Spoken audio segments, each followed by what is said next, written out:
कि अखिल भारतीय सेवा समिति, वहाँ का वाचनालय, सेवा समिति का स्काउट्स और गाइड्स, भारतीय वन पुस्तकालय की स्थापना में भी उनका अप्रतिम योगदान था। और हिंदी की राष्ट्रभाषा बनाने में देश उनकी सेवाओं को भी भूल नहीं सकता। अंग्रेज़ों के ज़माने में जब अरबी और फारसी का प्रयोग होता था कचहरियों में, उस समय उन्होंने आंदोलन खड़ा किया और देवनागरी हिंदी को वहाँ पर स्थापित किया। ऐसे पुण्यात्मा और महात्मा को स्मरण करना इस देशवासियों को मैं कर्तव्य समझता हूँ और इस नाते आज का समारोह उनके प्रति एक स्मरण का योगदान है। आपने भारत सरकार से ये मांग की थी कि इस साल को पूरे देश में मनाया जाए, आपकी उस मांग का क्या हुआ? न उस मांग का अभी तक कोई अर्थ नहीं निकला है, लेकिन मैं प्रयासरत हूँ। मैं भारत के प्रधानमंत्री मनमोहन सिंह से मिला था, उनको एक पत्रक भी दिया था और उनसे निवेदन किया था कि आप भी शिक्षाविद रहे हैं और साल वर्ष तक उनका समारोह मनाने की योजना बनना चाहिए। लेकिन मुझे खेद है कि अभी तक इस संबंध में कोई कारगर कार्रवाई नहीं हुई। मैं अपनी मांग को जारी रखूंगा और सरकार पर दबाव बनाता रहूंगा उन लोगों के सहयोग से कि एक विस्तृत कार्य योजना बनाई जाए। जो BHU का स्थापना की है, ऐसा कौन सा जज्बा था जो इतनी बड़ी शिक्षा संस्था उन्होंने खड़ी कर दी? उस पर कुछ वो मैंने शुरू में निवेदन किया ना कि लॉर्ड मैकाले की शिक्षा पद्धति थी वह इस देश में केवल नौकरी का साधन मात्र बन गई थी, राष्ट्र निर्माण के काम में थी नहीं।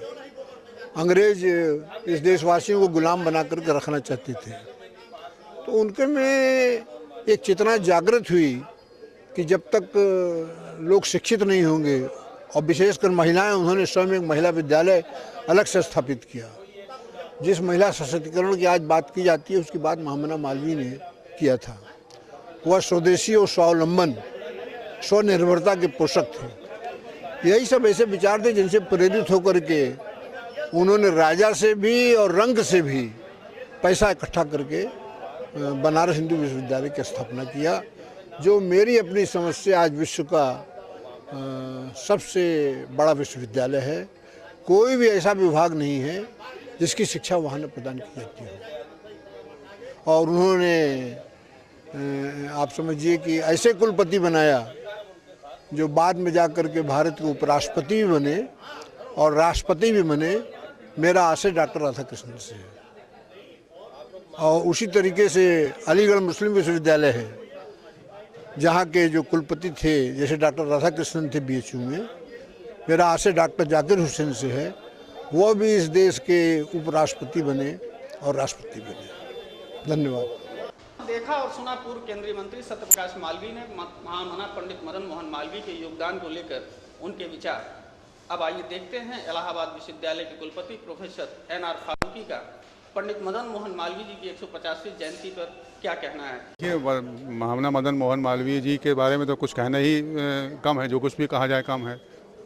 इतने बड़े राष्ट्र नेता थे, इतने बड़े महान शिक्षा शास्त्री थे, इतने बड़े अधिवक्ता थे और देश की स्वतंत्रता की प्राप्ति में और जो हमारा स्वतंत्रता का आंदोलन था उसमें उनका बहुत बड़ा योगदान है। जैसे कि कहा जाता है कि और विशेष रूप से मतलब ये कि एक उनका जो व्यक्तित्व था उसमें कई तरह की चीज़ें थी, कई विशेषताएं थी कि एक महान राजनेता थे, एक महान शिक्षाविद थे, एक बड़े अधिवक्ता थे और उसके साथ साथ एक बड़े समाज सुधारक थे। और राष्ट्रीय स्वतंत्रता संग्राम में उनका जो योगदान है ही, उसको तो वो हमेशा उसको याद किया जाना चाहिए और याद किया जाएगा। उसके साथ साथ शिक्षा के क्षेत्र में और विशेष रूप से उच्च शिक्षा के विकास के क्षेत्र में उनका जो योगदान है वो बहुत चिरस्मरणीय है। और उसमें सब जानते हैं कि किस प्रकार से उन्होंने कितनी मेहनत से, कितने परिश्रम से, कितनी कठिनाइयों का सामना करके उन्होंने बनारस हिंदू विश्वविद्यालय की स्थापना की। और बनारस हिंदू विश्वविद्यालय की स्थापना का उद्देश्य ये था कि जो हमारा भारतीय संस्कृति है, जो हमारा इंडियन कल्चर है, उससे हमारे विद्यार्थियों को अवगत कराया जाए। जो हमारे विद्यार्थी हैं, जो हिंदू विद्यार्थी हैं, उनको अपने धर्म से, हिंदू धर्म से उनको प्रेम हो, उसके लिए वो गौरवान्वित महसूस करें। तो अगर आप देखेंगे कि महात्मा गांधी के साथ जो बड़े साथी थे, जिन्होंने कि उनके साथ कंधे से कंधा मिला करके स्वतंत्रता संग्राम लड़ा है, उसमें मालवीय जी का बहुत ऊंचा स्थान है। अगर हम महात्मा गांधी को कह सकते हैं कि महात्मा गांधी मतलब फादर ऑफ नेशन, राष्ट्रपिता थे, तो शिक्षा के क्षेत्र में मदन मोहन मालवीय जी का जो योगदान है, उसके हिसाब से हम कह सकते हैं कि he was the teacher of the nation. वो राष्ट्र के अध्यापक थे, जिस तरह के राष्ट्रपिता थे महात्मा गांधी।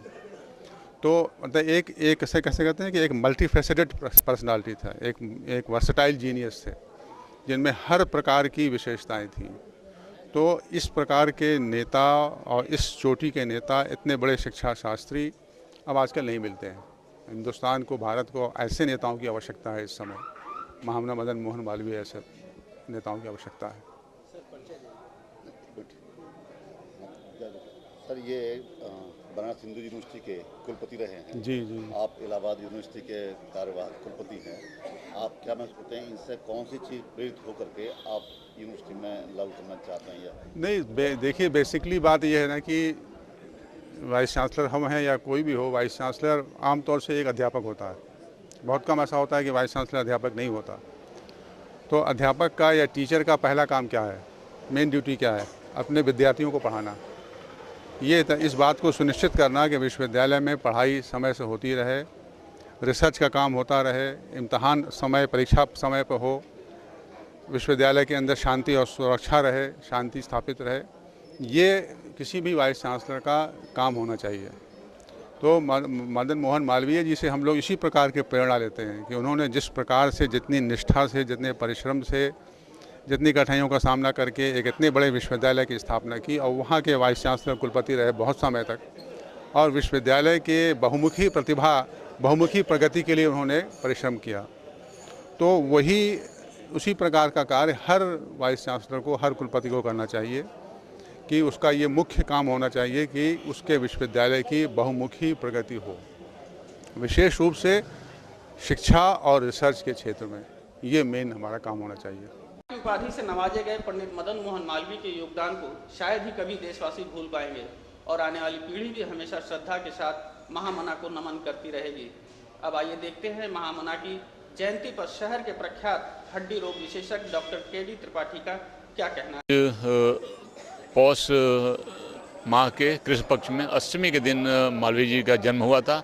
वैसे तो 25 दिसंबर को हुआ था, जिस दिन की जीसस क्राइस्ट, जिन्ना जी या अटल बिहारी वाजपेयी जी जैसे तमाम लोगों का जन्म हुआ था। तो ये अंग्रेजी के महीने में 25 दिसंबर को, लेकिन हिंदी में जैसा कि हमने बताया पौष माह के कृष्ण पक्ष में अष्टमी के दिन उनका हुआ था। तो आज अष्टमी है, इसलिए हिंदी महीने के हिसाब से हम लोग आज उनका जन्मदिन मनाने जा रहे हैं और ये उनका 150वां जन्मदिन रहा है। इस दिन तमाम तरह के आयोजन किए गए हैं, लेकिन आज हम लोग उनके विचारों के, उनके दर्शन के बारे में चर्चा करेंगे। और बेसिकली महामना मदन मोहन मालवीय जी पिछली सदी में देखा जाए तो एक महानायक थे। गांधी जी के बाद नाम आता है तो महामना मालवीय जी का नाम आता है, क्योंकि वे पिछली सदी के एक महानायक के रूप में जाने जाते हैं। और उनका जीवन एक अपने आप में एक दर्शन है। वो हमेशा से कर्मयोगी रहे हैं। वो नैतिकता, कोई उन्होंने अलग से पाठ नहीं पढ़ाया। जीवन को जो रीतियों के हिसाब से, नैतिकता के हिसाब से, सच्चाई के हिसाब से, सत्य के हिसाब से, अहिंसा के हिसाब से जीने का जो है, इन्हीं मार्गों पर वे चलते रहे, एकदम सरल मार्गों पर चलते रहे। पूरी ज़िंदगी उन्होंने अपने आप को अपने समाज के लिए, अपने लोगों के लिए, अपने देशवासियों के लिए, अपने देश के लिए समर्पित किया। और मतलब उन्होंने एक तरीके से अपने परिवार और अपने लोगों के लिए कम किया, अपने देश के लिए ज़्यादा किया। इस तरह से उनके अंदर इतनी त्याग की भावना थी कि जिसकी वजह से वो इस दुनिया में मानव एक महात्मा के रूप में उनका आज भी नाम लिया जाता है। और यदि उनके बारे में हम लोग देखें तो उनको हिंदुस्तान को स्वतंत्रता से ज़्यादा शिक्षित करने में, उनका स्वतंत्रता तो लड़ाई लड़ ही रहे थे, उसके साथ चाहते थे कि समाज का हर एक आदमी, हर एक वर्ग शिक्षित हो। नारी सशक्तिकरण, शिक्षा के बारे में उन्होंने एक पूरे देश में घूमकर उस शिक्षा को इतना लगा कि उसके गांव-गांव में, लोगों में उसको जाके शिक्षित समाज बनाया जाए, जो कि एक शक्तिशाली भारत के रूप में आएगा। और उसकी वजह से देखा उन्होंने सन 1914 में बनारस हिंदू यूनिवर्सिटी की स्थापना की, जो एक मतलब बेसिक शिक्षा तो रहे ही, साथ में एक उच्च स्तरीय शिक्षा जिसमें कि सशक्तिकरण हो, जिसमें नारी सशक्तिकरण हो, जिसके अंदर टेक्नोलॉजी हो, नई विज्ञान हो, धर्म हो, सबको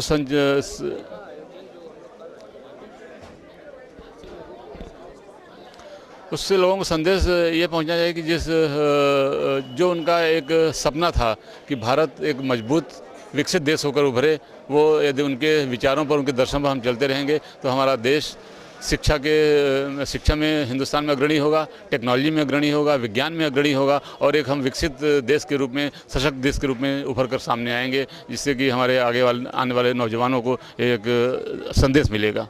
देश को आज़ादी दिलाने के लिए चलाए गए अहिंसात्मक आंदोलन के अग्रणी नेताओं की कतार में शामिल रहे महामना पंडित मदन मोहन मालवीय पर आधारित और भी कार्यक्रम हम लेकर हाजिर होते रहेंगे। तब तक देखते रहिए एक्टिव इंडिया। नमस्कार।